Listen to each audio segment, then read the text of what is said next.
on garde notre calme. Lundi, on pourra enfin sortir. Enfin, on verra bien comment ça se passe. Mais là, après 2 mois de confinement, c'est vrai qu'on est sur les nerfs. On respire calmement. Pour ceux qui savent de quel sujet je vais traiter, bon, c'est un sujet qui divise la communauté, c'est vrai. Mais on va essayer d'en parler dans le plus grand des calmes, de rester objectif dans un premier temps, et ensuite je prendrai vos commentaires pour ressentir un petit peu les différents points de vue de la communauté. Et à la fin, je donnerai ma conclusion. Aujourd'hui, on va parler de strongman, de, comment on appelle ça ? Powerlifting, parce que 2 powerlifters les plus célèbres de la planète vont se rencontrer dans un combat de boxe.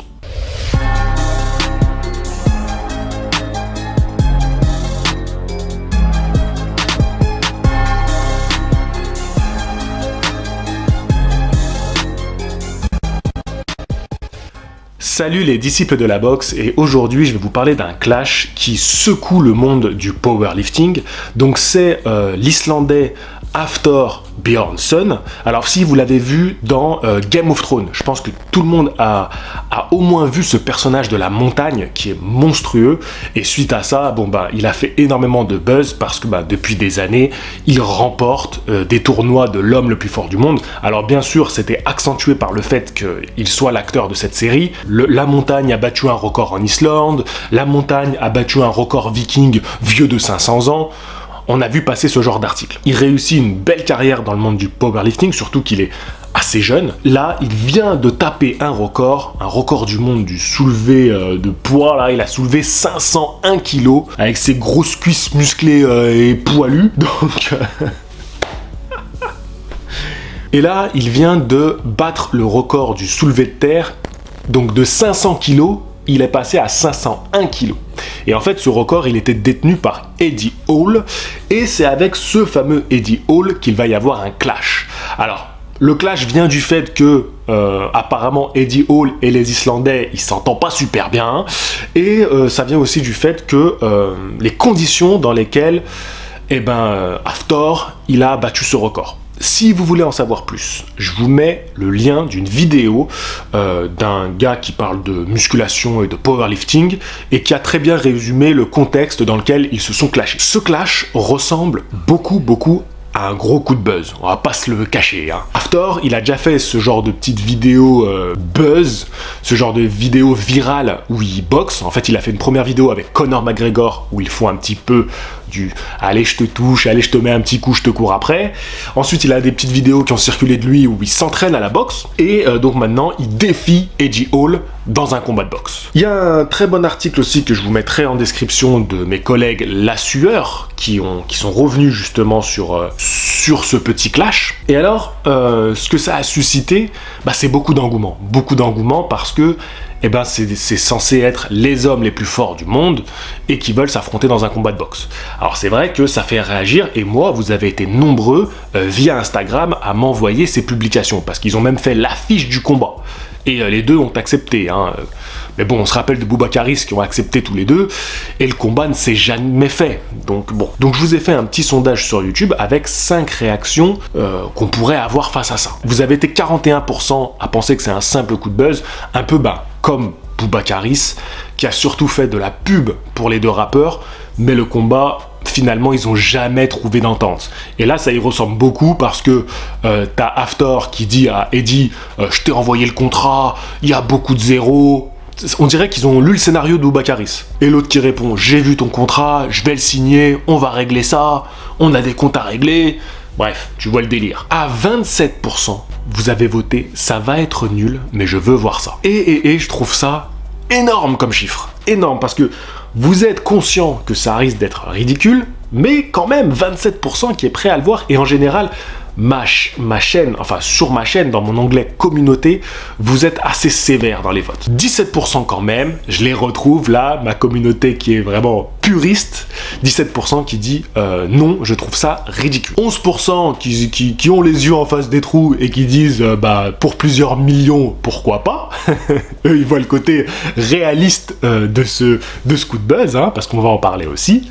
Et enfin, 4%, ça va être un événement grandiose, c'est génial. J'estime que dans ces 4%, une grande majorité sont des trolls, voilà. Mais je pense qu'il y en a quand même quelques-uns qui vraiment pensent que ça va être un bel événement. Parce qu'il y a toujours une part de personnes assez crédules, par exemple des personnes qui pensent que le catch c'est un sport, c'est une compétition, alors que le catch est seulement et uniquement un spectacle. C'est pour ça que dans le catch il n'y a pas de contrôle antidopage, donc les mecs sont des montagnes de muscles qui crèvent à 40 ans, mais c'est un autre débat. Voilà, je ne voudrais pas vexer les fans de catch, quoique je m'en fous un petit peu. Là, on va revenir sur ce fameux combat de boxe. Donc, je vais réagir à quelques commentaires laissés par mes abonnés. Laboski Nat.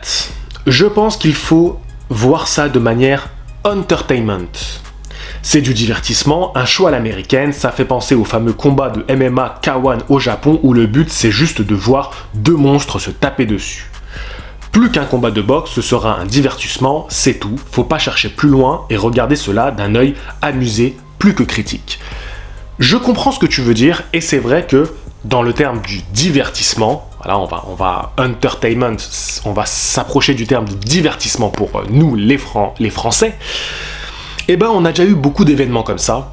On a eu, dans un premier temps, qui a choqué le monde, Floyd Mayweather contre Conor McGregor, parce que tu parles de MMA K1, ce sont des disciplines quand même qui se rapprochent beaucoup, même si aujourd'hui le MMA a pris un essor et maintenant vit indépendamment de ces grands frères, on va dire, qui sont le K1, enfin voilà, ces autres types de combats pieds-poings qui commençaient déjà à être de plus en plus libres.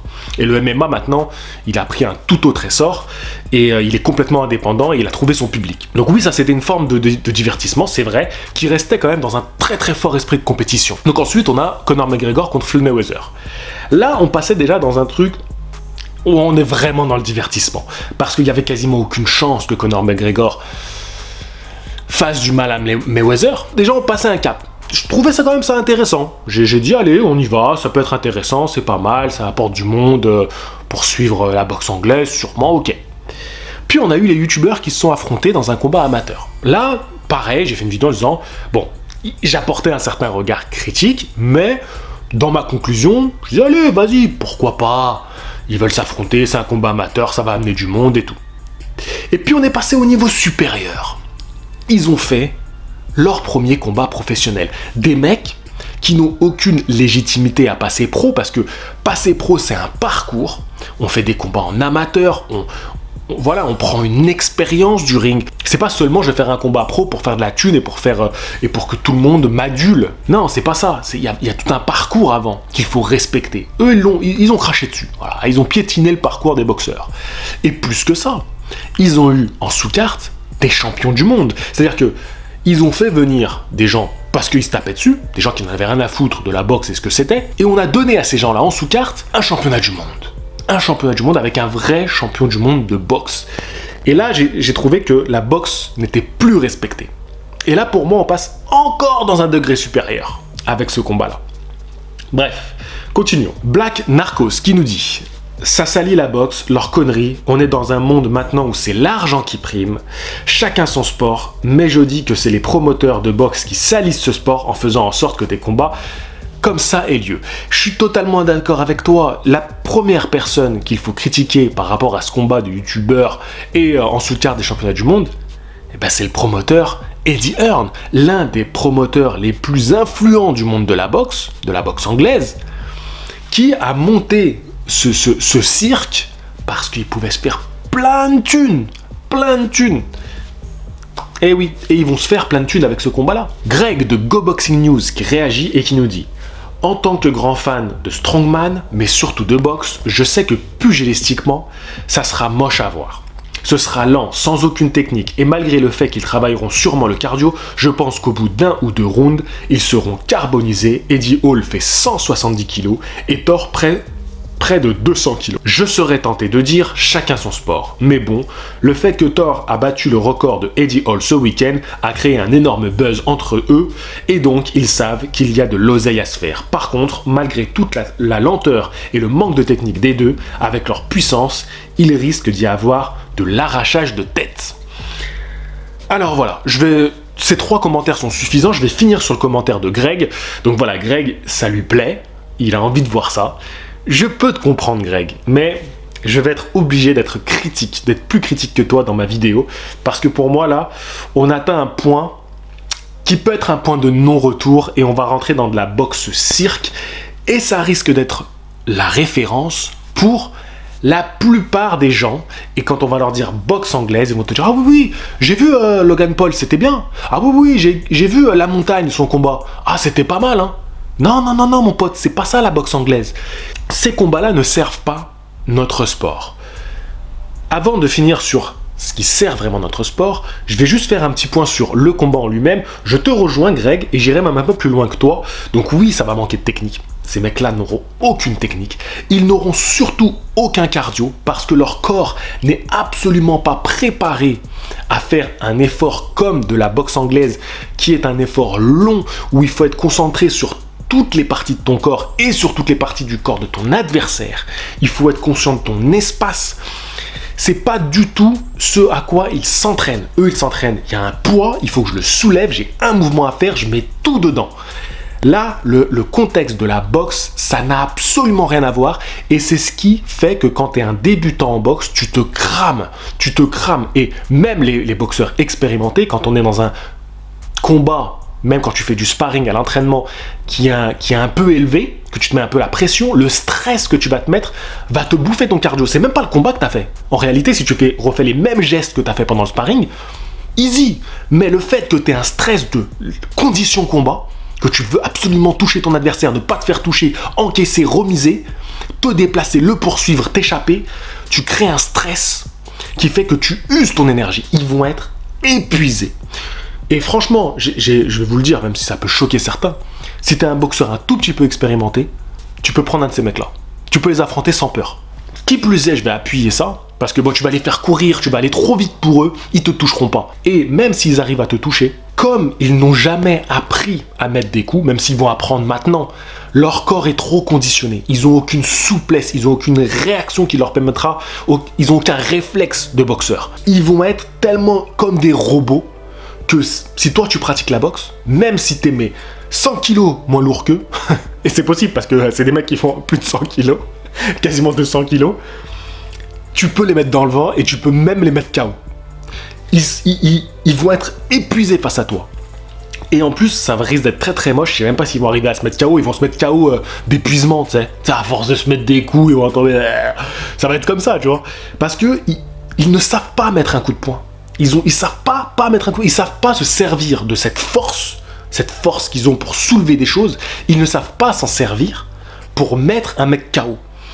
Si tu mets un de ces mecs-là face à un Joshua, mais il l'envoie sur la lune. Et la lune, elle aura un trou au milieu, tu vois. Donc voilà un petit peu ma critique du combat qui pourrait avoir lieu.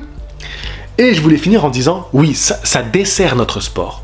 Parce que là, c'est dans le trop. C'est la boxe cirque, c'est de la boxe catch, ça devient ridicule.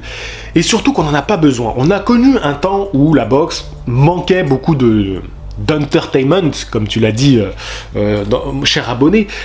Mais aujourd'hui, regardez ce qu'on a eu ces derniers mois. Ces derniers mois, on a eu Joshua contre Andy Ruiz. Le premier combat extraordinaire. Et je dis pas ça parce que voilà, Joshua a perdu tout ça. On s'en fout de ça. Extraordinaire. Il met Andy Ruiz au tapis. Après, il prend presque une correction. Mais il est vaillant quand même, Joshua. C'est quand même un combat où tu vibres parce que c'est pas au premier coup, le mec KO, c'est terminé. Tu sais, ou genre choqué, mais après c'est fini. Non, il y a un combat, il y a de l'émotion. On était avec Andy Ruiz qui allait créer l'exploit et Joshua, quand même, il s'accrochait à son titre de champion. Bel exploit sportif qui restera dans l'histoire de la boxe. Ensuite, on a eu Fury contre Wilder, le deuxième combat. Parce que le premier encore, je le mets à part. Mais le deuxième combat, extraordinaire combat. Pareil, Wilder qui s'accroche et qui prend, lui, pour le coup, une correction monumentale. Et ce combat, et moi je suis un pro Wilder, donc tu vois, extraordinaire ce combat, fantastique. Ça, c'est des combats qui servent la boxe. C'est des combats qu'on a besoin de voir. Alors les promoteurs, s'il vous plaît, mettez de l'argent pour faire des grands combats de boxe anglaise. Oui, c'est du divertissement, ce genre de combat, c'est sympa, je vais peut-être le regarder, j'en sais rien. Mais il y a quelque chose de plus important. Éduquons les gens à ce qu'est la vraie boxe anglaise. Ça, c'est important. Éduquons les gens à voir ce qu'est notre sport. Et si tu veux leur donner des combats à voir, il faut aller vers ces combats-là qui sont des combats poids lourds, qui sont des grands combats aujourd'hui. Dans les années 2010, maintenant on passe aux années 2020, on avait très peu de choses à se mettre sous la dent chez les poids lourds. Et les poids lourds sont... Quand les poids lourds vont mal, la boxe anglaise ne va pas si bien. Ne va pas si bien. Et il faut le reconnaître. Donc on a eu des grands combats poids lourds. Tournez-vous vers ça, allez voir ça. Donc si vous passez sur ma chaîne parce que vous êtes intrigué par ce combat entre powerlifters, allez voir les combats que je viens de citer. Ça, c'est de la boxe et vous allez voir un grand combat de boxe. Pas cette affiche qui, oui, est alléchante, mais complètement ridicule. Et on rentre dans la boxe cirque. Voilà, c'est ma conclusion. Je respecte les powerlifters. J'en ai rien à carrer en fait, tu vois, qu'ils fassent leur sport et ils sont super bons dans leur domaine. La boxe, c'est un autre sport, c'est un métier et de plus en plus, on est en train de manquer de respect aux boxeurs et je trouve que ça devient grave et des chaînes spécialistes dans la boxe anglaise comme les nôtres devraient prendre position et profiter que les gens vont venir voir ce qu'est la boxe anglaise pour inciter les gens à aller voir de la boxe anglaise. D'accord? Pas un prétexte pour faire un combat qui va ramener des millions, parce que ça va ramener des millions. Voilà, sur ce, je vous remercie d'avoir regardé la vidéo jusqu'ici. Sur ce, je vous dis à la prochaine. Fighting! Je vais te dire un truc que tu sais déjà. Le soleil, les arcs-en-ciel, c'est pas le monde. Il y a de vraies tempêtes, de lourdes épreuves, aussi grand et fort que tu sois, la vie te mettra à genoux et te laissera comme ça en permanence si tu la laisses faire. Toi, moi, n'importe qui. Personne ne frappe aussi fort que la vie. C'est pas d'être un bon cogneur qui compte. L'important, c'est de se faire cogner et d'aller quand même de l'avant. C'est de pouvoir encaisser sans jamais flancher. C'est comme ça qu'on gagne.